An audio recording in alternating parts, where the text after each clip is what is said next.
반갑습니다. 먼저 기도드리겠습니다. 하도 떨려서요. 기도드리겠습니다. 사랑하는 하나님, 감사합니다. 이 시간 저희들이 부끄럽고 연약한 모습이지만 하나님 살아계신 것과 그를 찾는 자에게 상 주심을 믿음으로 하나님 말씀을 듣고자 합니다. 말씀을 부족한 종이 전하고자 합니다. 하나님 이 자리에 함께하여 주시옵소서. 우리를 죄에서 구원해 주신 우리 구주 예수 그리스도 이름으로 기도드립니다. 아멘. 피곤하시죠? 네, 찬양 예배에 오신 우리 성도님들을 환영합니다. 성탄절이 다가오면 곳곳에서 볼 수 있는 것이 있죠. 저희가 성탄절 하면 제일 먼저 생각나는 게 성탄절 트리, 그리고 보라색 대림절초, 이렇게 성탄 리스 이런 것들이 생각이 나죠. 그래서 어디든지 곳곳에 가면 성탄절 트리를 볼 수 있습니다. 우리 성전에도 이렇게 예쁜 트리가 있죠. 이렇게 예쁘고 반짝반짝 빛나는 성탄 트리를 보면 우리는 와, 정말 멋지다, 정말 예쁘게 잘 해놨다, 이런 생각이 들죠.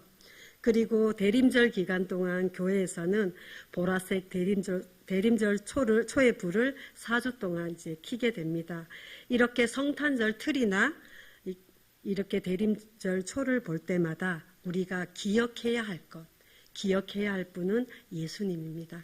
성탄절 트리가 있고 보라색 초가 있지만 우리가 이것을 볼 때마다 아, 예쁘다, 아, 멋지다, 이 말을 하기 전에 예수님이 예수님을 기대하고 예수님을 기억해야 할 것입니다. 아동부에서는요, 성탄절 트리를 장식했는데 이렇게 금색, 빨간색, 파란색 반짝반짝 빛나는 전구로 달지 않았습니다. 아동부에서는 성탄 트리를 사과, 장미꽃, 촛불, 빵을 달았습니다. 이게 먹고 싶어서 예뻐서 좋아서가 아니라요. 아동부실에 들어가 보면 자그마한 성탄절 트리에 사과와 초와 그 다음에 빵과 이렇게 장미꽃이 이렇게 되어 있는데요. 아이들에게 성탄 트리를 달면서 아이들과 함께 우리가 고백을 했습니다. 이 성탄 트리는, 이 초록색 성탄 트리는 생명나무를 상징한다고 아동부 친구들에게 이야기를 했습니다. 제일 먼저 달았던 사과는 우리의 죄를 의미합니다. 하나님의 명령을 불순종하고 선악과를 따먹은 우리는 죄인이며 우리가 죄를 지었기 때문에 하나님과 멀어졌다. 그래서 아이들과 함께, 선생님과 함께 사과를 달면서 하나님, 우리는 죄인입니다 라고 고백을 했습니다. 두 번째, 저희는 빵을 달았는데요. 빵은 생명의 떡이신 예수님을 의미합니다. 빵을 트리에 달면서 우리에게 영원한 생명을 주신 예수님 감사합니다 하고 아이들과 선생님과 함께 빵을 달았습니다. 그리고 세 번째는 장미를 달았는데요. 성경에 나오는 백합화를 의미하는 이 장미를 트리에 달면서 장미는 소망의 예수님을 의미합니다. 죄로 인하여 영원히 멸망받을 우리에게 소망으로 영원한 나라로 주신 예수님 감사합니다 라고 고백하며 저희가 장미를 달았습니다. 마지막으로 장식한 것은 초인데요.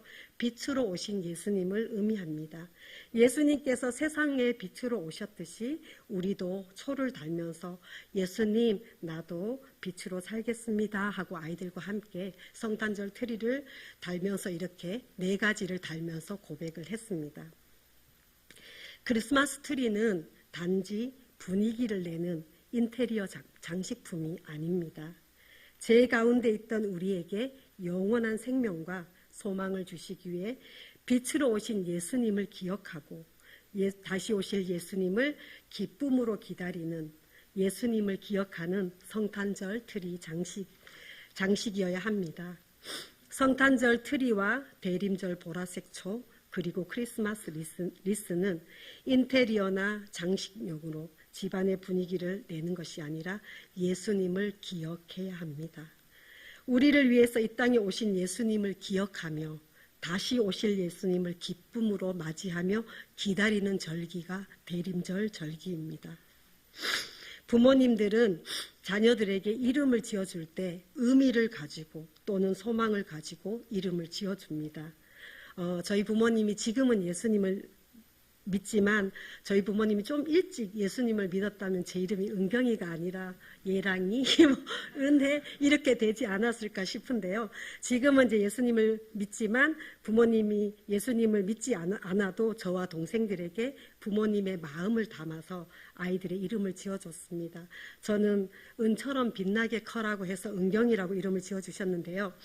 여기 계신 우리 성도님들도 자녀들에게 이름을 지어줄 때 예수님을 닮아라 해서 예담이, 하나님의 백성으로 살아라 그래서 하민이, 주님께 영광 돌리며 살아라 주영이, 이렇게 이름에 의미와 바램을 담아 기도하는 마음으로 자녀들의 이름을 지어주셨을 겁니다. 그래서 한 사람 한 사람의 이름을 들어보면 부모님께서 어떤 뜻으로 이름을 지었는지 생각을 해보게 됩니다. 그리고 부모님과 이 아이의 이름이 연결되어 있다는 것을 알게 됩니다. 그래서 이렇게 이름은 소중합니다. 오늘 우리가 읽은 이 마태복음 1장부터 18절에서 25절은 예수 그리스도의 탄생에 대해서 기록된 내용입니다. 우리 성도님들은 어릴 때 많이 듣고 이 절기 때마다 듣고 성극으로도 하고 기독교 영화로도 많이 보셨을 거라고 생각합니다. 요셉과 정혼한 마리아가 나오지요. 그런데 이 마리아가 요셉과 동거하기 전에 성령으로 임신을 하게 됩니다. 이 불편한 진실이 유대 사회에 살고 있는 마리아와 약혼한 아직 청년인 요셉에게는 심적으로 참 힘들었을 것 같습니다. 그런데 이 요셉은요, 의로운 사람입니다. 이 일을 조용히 정리하려고 했습니다. 마리아가 임신한 것을 다른 사람에게 알려지기를 원하지 않았고 마리아를 배려하여서 조용하게 끊으려고 했습니다. 그때 꿈에 주의 천사가 나타나 요셉에게 무서워하지 말고 마리아를 데려오라고 말씀합니다. 마리아에게 잉태된 자는 성령으로 된 것이라고 말합니다. 요셉과 마리아는 이 모든 일을 감수해야 했습니다. 그리고 아들을 낳을 것인데 이름을 예수라라고 말씀하시며 그 이름의 뜻에 대해서 말씀해 주십니다. 그 이름의 뜻은 그가 자기 백성을 그들의 죄에서 구원할 자다라고 말씀하십니다. 또 하나의 이름을 말씀해 주십니다. 임마누엘, 하나님이 우리와 함께 계시다. 하나님이 우리와 함께 계실 것이다. 곧 계실 것이다. 아마도 계실 것이다. 이렇게 말씀하지 않으시고 하나님이 지금 우리와 함께 계시다라고 말씀하고 있습니다. 이렇게 예수님의 이름은 하나님과 연결이 되어 있습니다. 예수님은 하나님과 함께 하셨습니다. 예수님의 이름은 그가 자기 백성을 그들의 죄에서 구원할 자라는 뜻입니다. 우리가 읽지는 않았지만 마태복음 1장의 시작은 예수님의 계보, 즉 예수님의 족보로 시작됩니다. 마태가 기록한 이 계보는 전형적인 유대적 계보입니다. 유대 전통에서는 여인들의 이름이 족보에 올라가는 것이 매우 드문데요.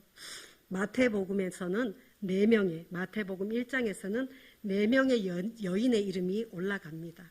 아마 우리 성도님들은 누군지 아실 겁니다. 1장을 눈으로 보시면서 벌써 찾으신 분도 계실 건데요. 그분이 맞습니다.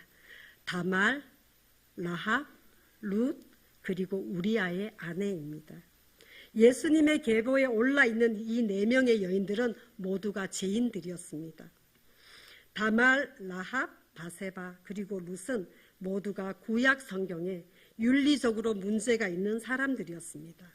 먼저 다말을 볼까요?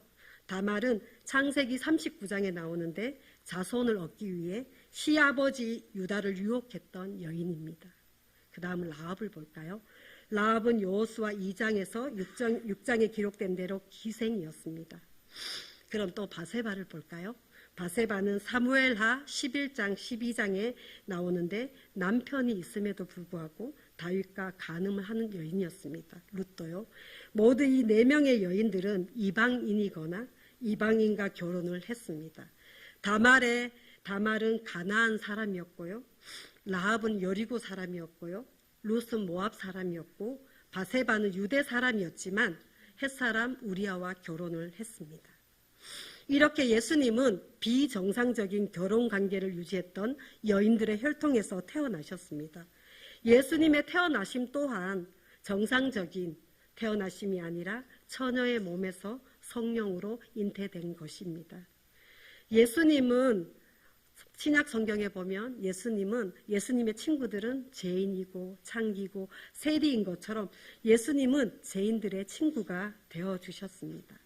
우리가 예수님의 계보를 보다 보면 뭔가 이렇게 흘러가는 것이 예수님이 죄인을 구원하기 위해 오셨음을 설명하는 것 같기도 합니다. 오늘 마태복음 9장 13절에 보면 하반절에 보면 예수님은 이렇게 말씀하십니다. 나는 의인을 부르러 온 것이 아니라 죄인을 부르러 왔노라 하였습니다. 예수님은 우리를 죄에서 구원하기 위해 오셨습니다. 그리고 하나님께서는 사랑하는 우리와 함께 하시기 위해 오셨습니다. 그러나 우리의 이름과 예수님의 이름은 목적과 사명이 다릅니다. 예수님의 이름은 태어나시기 전부터 이 땅에서 하셔야 할 사역이 있으셨습니다. 구약 성경 선지자를 통해 예언하시고 또 그 예언을 성취하실 분이셨습니다. 예수님의 이름에는 권세가 있었고요. 예수님의 이름에는 구원이 있고 예수님의 이름에는 생명이 있었습니다. 예수님의 이름을 부르는 자는, 믿는 자는 반드시 구원을 받습니다. 사도행전 2장 21절에 보면 누구든지 주의 이름을 부르는 자는 구원을 받으리라. 주님의 이름을 믿는 자에게는 하나님의 자녀가 되는 권세를 주셨습니다. 영접하는 자, 곧 그의 이름을 믿는 자에게는 하나님의 자녀가 되는 권세를 주셨습니다. 우리가 무엇이라고 하나님께서 더럽고 추한 우리에게 하나님의 자녀가 되는 권세를 주셨을까요? 우리의 노력일까요? 우리가 열심히 하는 어떤 우리의 행위 때문일까요? 하나님의 자녀가 되는 것은 혈통이나 인간의 노력으로 얻는 것이 아니라 오직 예수님을 믿고 영접할 때 믿음으로 주어지는 것입니다. 예수님의 이름에 대해서 알아보려고 합니다. 예수님의 이름은 주의 사자를 통해서 태어날 아이의 이름을 예수라 정하라고 계시가 요셉에게 임했습니다. 예수라는 이름은 히브리어로 여호수아 혹은 호세아, 헬라의 음력한 이름으로는 하나님의 구원이시다라는 의미를 가지고 있습니다. 예수님의 이름에는 하나님의 구원이시다라는 이름의 의미를 가지고 있습니다. 이스라엘 백성들은 자녀에게 할례를 행한 후에 이름을 지어 주었습니다. 부모는 기도하는 마음으로 조상들의 이름을 고려하여 자녀의 이름을 정했습니다. 그리고 그 아이의 이름을 지어짐으로 아이는 합법적으로 자식으로 인정되게 되었습니다. 세례 요한 역시 그러한 관습을 따라 했던 것을 찾아볼 수 있습니다. 하지만 예수님은 유대인의 관습과는 달리 주의 사자가 직접 예수란 이름을 정하였으며 더불어 태어날 아기가 담당할 사역을 미리 언급하였습니다. 우리 마태복음 1장 21절을 함께 읽어보겠습니다. 시작!